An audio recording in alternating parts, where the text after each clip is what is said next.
అది 1948 నుండి 2017 వరకు తయారు చేశారు. ఇంకా 2041వ సంవత్సరానికి గాను జనసంఖ్య అంచనాలను కూడా తెలియజేశారు. 1948వ సంవత్సరంలో భారతదేశంలోని హిందువుల జనాభా 88.2% కాగా ముస్లింలు 6%. 1951వ సంవత్సరంలో హిందువుల జనాభా 84.1% కాగా ముస్లింలు 9.8%. 2011వ సంవత్సరంలో హిందువుల జనాభా 73.2% కాగా ముస్లింలు 22.6%. 2017వ సంవత్సరంలో హిందువులు 68.6% కాగా ముస్లింలు 27.2%.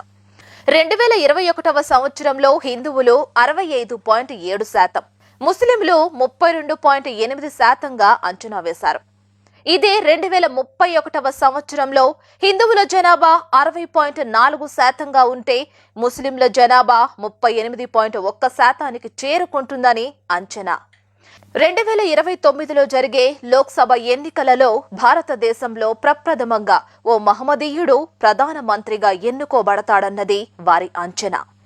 2037వ సంవత్సరంలో హిందువుల జనాభా 55%కి తగ్గి ముస్లింలు 43.6%కి చేరుకుంటారు అని చెబుతున్నారు. ఇక 2040వ సంవత్సరంలో హిందువుల జనాభా 30.5%కి పడిపోగా ముస్లింలు 66.9%కి చేరుకుంటారన్నది సర్వే అంచనా. ఇక 2041వ సంవత్సరానికి భారతదేశంలోని హిందువుల జనాభా 11.2%కి దిగజారి ముస్లింలు 84.5%కి చేరుకుంటారన్న భయంకర నిజాన్ని the institute of world demographics research తెలియజేసింది. ఇక ఇప్పుడు కూడా మనం సనాతన హిందూ ఐక్యత చూపలేకపోతే ఇక మన అంతం మనమే చూడవలసి వస్తుంది. అలా జరగకూడదు అని మీ మనస్సాక్షి చెబుతుంటే ఈ విషయాలను నీకు తెలిసిన 10 మంది సనాతన సోదరులకు తెలియచేయండి.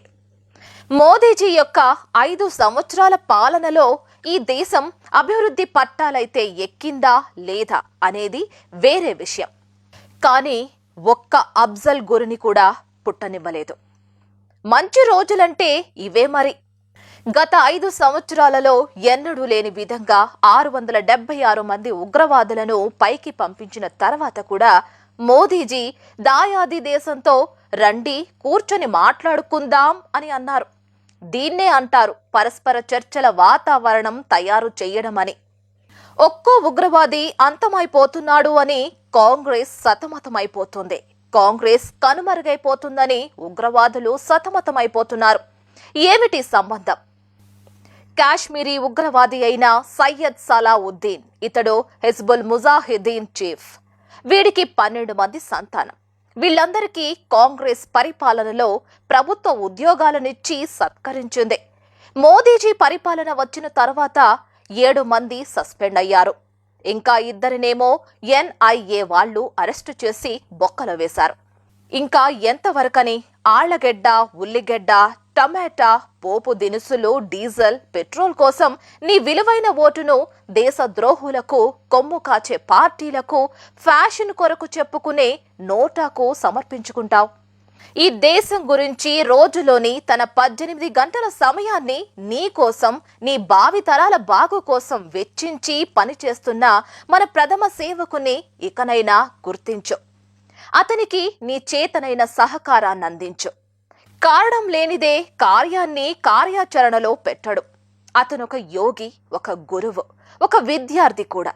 100 సంవత్సరాల చరిత్ర కలిగిన పార్టీ ఈ రోజు ఏ రాష్ట్రంలోనైనా ఒంటరిగా ఎన్నికల బరిలో దిగడానికి ధైర్యం కూడగట్టుకోలేకపోతోంది. మోదీ గారు ట్రంప్, పుతిన్, సింజో అబేతో తన స్నేహాన్ని పెంపొందించుకుంటుంటే ఇంకో పక్క రాహుల్ గాంధీ ఏమో కన్నయ్య, హార్దిక్ పటేల్తో స్నేహం. ఇది గాంధీ కుటుంబం తాహతు. గతంలో ఉగ్రమూకలు ముంబైలోని తాజ్ హోటల్ లోపలి వరకు చేరుకున్నారు. కానీ నేడు కాశ్మీర్ను కూడా దాటలేకపోతున్నారు. దీనినే అంటారు నోటు బందీ. ఇంకా 56 అంగుళాల ఛాతీ యొక్క దమ్ము అని. ట్రిపుల్ తలాక్, శ్రీరామ జన్మభూమి, ఆర్టికల్ 370, 35A అధికరణ రద్దు, ఎన్ఆర్సీ, సిఏబి లాంటి కఠినమైన బిల్లుల ఆమోదం. నిజంగా నా దేశం మారిపోతోంది. 134 సంవత్సరాల పురాతన కాంగ్రెస్ ఈ రోజు దేశంలోని ప్రతి విశ్వవిద్యాలయంలోని విద్యార్థులను రెచ్చగొడుతూ, వారిచే ఆందోళనలు చేయిస్తూ, అరాచకాలకు పాల్పడుతూ, సామాన్య ప్రజలను భయభ్రాంతులకు గురిచేస్తూ ఇంతలా చతికిల పడిపోతోంది. ఇదంతా చదివాక మీకు చెడుగా అనిపిస్తే నీళ్లతో మీ నోటిని కడిగేసుకోండి. నచ్చితే ఈ విషయాలను నలుగురితో పంచుకోండి.